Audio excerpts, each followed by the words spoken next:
Hello students. आज मैं history के क्लास में प्री लॉ टू एक टॉपिक देने जा रही हूँ। इससे पहले मैं आप लोग को प्लासी के युद्ध के बारे में, प्लासी की लड़ाई के बारे में बताई थी कि वह कब हुआ था, क्या कारण था और उसका कुछ और परिणाम कुछ बचा हुआ है। फिर मैं बताऊंगी उसके बारे में। आज मैं बक्सर के युद्ध के बारे में बता रही हूँ। प्लासी और बक्सर यह दोनों बहुत ही इम्पोर्टेंट चैप्टर है। और यह इम्पोर्टेंट चैप्टर क्यों है, यह बार बार हिस्ट्री के स्टूडेंट से पूछा जाता है। बताओ प्लासी का युद्ध कब हुआ, बक्सर का युद्ध कब हुआ। तो भारत में अंग्रेज की शक्ति यह प्लासी और बक्सर युद्ध के बाद ही उसकी शक्ति ज़्यादा बढ़ी, वह कामयाब ज़्यादा हुआ। इसलिए यह इम्पोर्टेंट माना जाता है क्योंकि वह बंगाल, बिहार और उड़ीसा, तो सबसे पहले वह बंगाल से शुरू किया प्लासी का युद्ध। तो हम इसके पहले वाले क्लास में प्लासी के युद्ध के बारे में मैं बहुत सारी जानकारी दी। कम समय का बन पाता है, इसे शॉर्ट में बताती हूँ।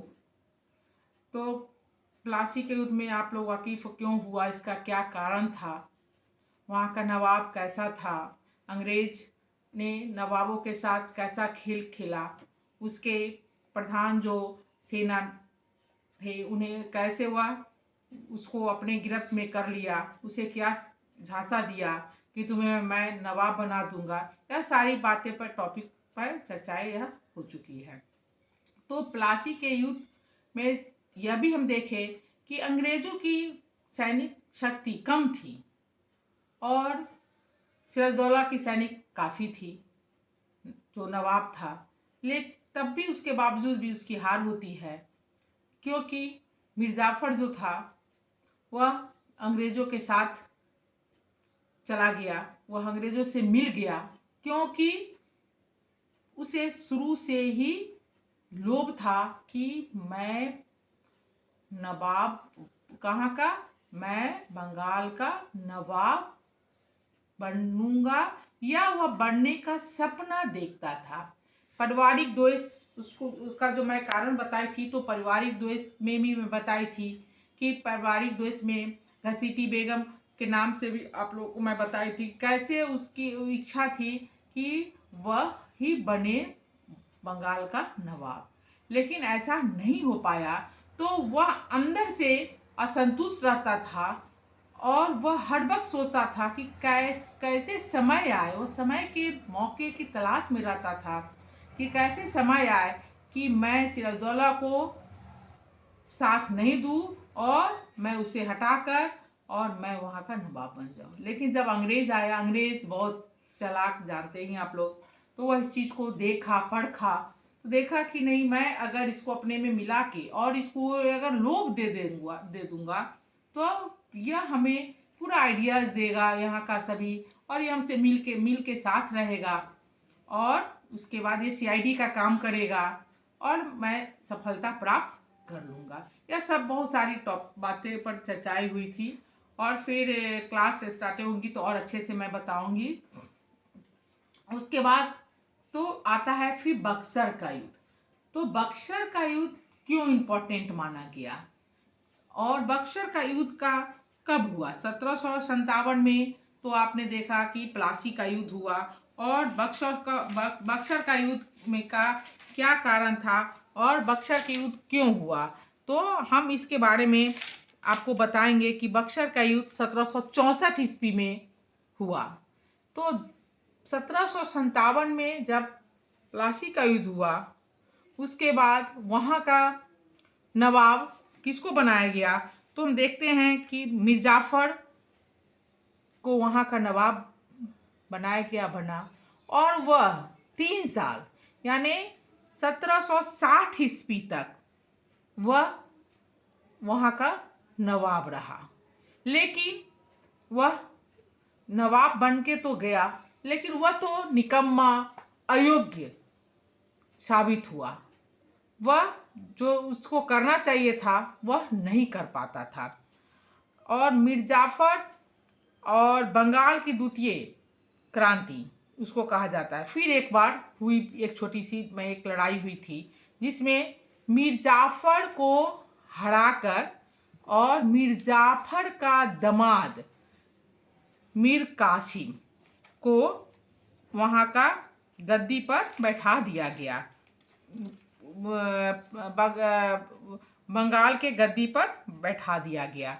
उसे कहा गया कि नहीं, अब इसको ही गद्दी पर बैठाया जाएगा क्योंकि वह अयोग्य था और वह सही से वह नहीं चला पाता था।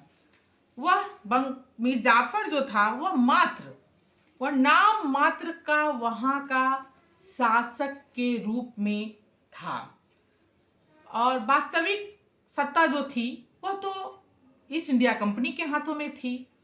और ईस्ट इंडिया कंपनी के हाथों का मीर जाफर एक कठपुतला के समान बन गया, क्योंकि वही जो हाथ पर वह नचाता था, जो उसकी इच्छा होती थी, यानी कंपनी की जो इच्छा होती थी वही काम मीर जाफर करता था।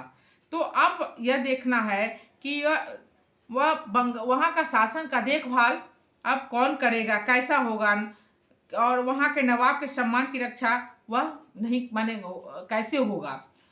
अब यह अंग्रेजों में इसकी चिंताएं काफ़ी बढ़ते गई और असंतुष्ट होते चला गया मीर जाफर से। 3 वर्षों के बाद उसे गद्दी को अपना छोड़ना पड़ा, वह बाध्य होना उसको पड़ा, क्योंकि आंतरिक और बाह्य दोनों सुरक्षा दोनों दृष्टि से वह अंग्रेजों पर निर्भर करता था। उसकी इस दुर्बलता के कारण ही अंग्रेजों ने उसे गद्दी पर से हटाया। और बहुत सारी इसमें पॉइंट है जिसके कारण वह उसे हटाया गया। जब बक्सर का युद्ध होता है तो उस समय मीर जाफर जो है, मीर कासिम मीर जाफर का दामाद जो है, वह नवाब के रूप में पदस्थापित होता है, वहाँ के नवाब बनाया जाता है। वह अंग्रेजों ने उसे वहाँ का नवाब बनाता है। और बहुत सारे कमिटमेंट था जो मीर जाफर को अंग्रेजों को देना था। जैसे उसने अंग्रेजों को, जब मीर कासिम वहाँ का नवाब बनता है तो मीर कासिम बहुत ही समझदार और वह जानता था कि हमें हमारी राजकोष में पैसा है कि नहीं, भरा खजाना भरा पड़ा है कि नहीं, हमारी सैनिक व्यवस्था कैसी है, यानी उन्हें हर पॉइंट पर ध्यान उनका आकृष्ट होने लगा, जाने लगा कि हमारा यहाँ का बंगाल का कैसा यहाँ की स्थिति है। वह हर तरफ वह चरमुखी देखना शुरू कर दिया। मीर कासिम जो कमिटमेंट जो देना था पहले कि आपको अगर आपको वहाँ का नवाब बना दिया जाता है तो इस एवज में आपको यह सब देना है, तो यह था मीर जाफर के साथ अंग्रेजों का प्लासी युद्ध के बाद। लेकिन वह सक्सेस उतना नहीं हो पाया जितना मीर कासिम ने, जैसे वहाँ का अंग्रेजों को वहाँ का वर्धमान, हाँ, मेदिनीपुर और चटगांव की जागीर दी, अंग्रेजों को उसने उसकी जागीर दे दी और बहुत सारे उन्होंने दिए। उसके बाद तब देखते हैं कि अब मीर कासिम अपने जितना जो भी वादा था वह उसको पूरा किया, जिसको मीर जाफर नहीं किया था। नवाब बनते ही उसने अपनी योग्यता का परिचय दिया। कौन दिया? मीर कासिम दिया। और वह जानता था कि नवाब की शक्ति को स्थापित करने के लिए एक कुशल शासन और भरा हुआ खजाना आवश्यक है। तो आपको पहले भी मैं बताई उसके बारे में, तो वह उसने इसके लिए भी पूरा प्रयत्न आरंभ कर दिया। तो अब देखते हैं कि उसने किस किस चीज पर मीर कासिम जो सबसे पर मीर कासिम ने निम्नलिखित उपाय किए, वह कौन कौन उपाय किए कि जिससे बंगाल की स्थिति सुदृढ़ हो। बंगाल उसके बाद बक्सर की लड़ाई होती है, उसकी शक्ति को देख के इस अंग्रेज देखता है कि अब मीर कासिम पे हम मेरे पे भारी पड़ रहा है, तो उसकी तो थी कि हम प्लासी और फिर उसके बाद हम इसके साथ फिर युद्ध करके और अपने पाँव को वहाँ पे मैं जमा लूँ, तो और जमाने के बाद मैं सक्सेस हो जाऊँगा। तो बिहार बंगाल के बाद हुआ बिहार, उसके बाद हुआ अवध, हर जगह वह अपने पैर को जमाते गया और पूर्ण रूपेण भारत पर वह शासन करना शुरू कर दिया। तो वह कैसे कैसे किया, वह पहले ही इस चीज को समझ गया था। कब? जब प्लासी का युद्ध हुआ और जैसे ही सिराजदौला की हार होती है, तो वह समझ गया कि भारत की जनता तो है लोभी, मैं इसे लोभी और यह इसे मैं लोभ देकर मैं कुछ भी यहाँ की जनता से करवा सकता हूँ। तो यहाँ की जनता के बारे में पहले से भी वह अवगत था, पहले भी वह सर्वे कर चुका था और इस युद्ध के बाद वह पूर्णपेण उसके मन में आत्मा में यह बात बैठ गई कि मैं ऐसा काम कर सकता हूँ। तो वह कुछ पॉइंट है जिसपे वह क्या क्या किया। तो वह सबसे पहले आर्थिक दशा सुधारने का, बंगाल की आर्थिक दशा, यानी जब तक मेरी आर्थिक स्थिति नहीं ठीक रहेगी तो हम स्ट्रांग नहीं हो सकते हैं। तो वह मीर कासिम ने सबसे पहले अपना आर्थिक स्थिति को सुधारना शुरू किया।